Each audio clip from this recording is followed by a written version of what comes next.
Hi යාළුවනේ කොහොමද? ඔයාලා හැමෝම හොඳින් ඇති කියලා හිතනවා. ඉතින් අදත් වීඩියෝ එකක් අරගෙන ආවා.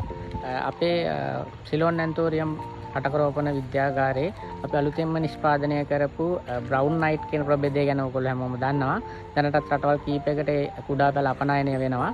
ඉතින් දේශීය අයගෙන් පොඩි කම්ප්ලේන් එකක් තියෙනවා. අපිට පැල දෙන්නේ නැද්ද රට යවනවා විතරද කියලා.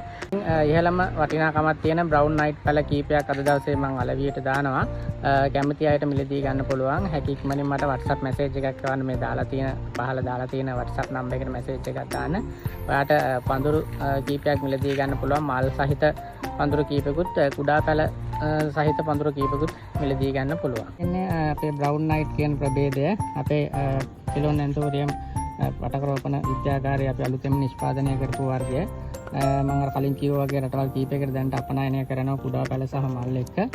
මෙන්න මේ වගේ පඳුරු කිහිපයක් ඔයාට දැනට මිලදී ගන්න පුළුවන්. ඉතින් අපිට ආඩම්බරෙන් කියන්න පුළුවන් මේක අපේ රටේම නිෂ්පාදනයක්. අලුත්ම වර්ගයක්.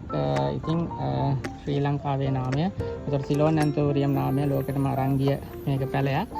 ඔයාලට මෙන්න මේ වගේ මල් සහිත කුඩා පඳුරු කීපයකුත් මේ තියෙන මේ වගේ කුඩා පැල මල් ආපු කුඩා පඳුරු කීපයකුත් මේ වගේ පුංචි පැල පඳුරු කීපයකුත් මිලදී ගැනීම හැකියාව තියෙනවා. ඉතින් ඔයාලටත් අවශ්‍ය නම් දැම්ම මැසේජ් එකක් දාන්න මට WhatsApp නම්බර එක මේකේ දාලා තියෙනවා.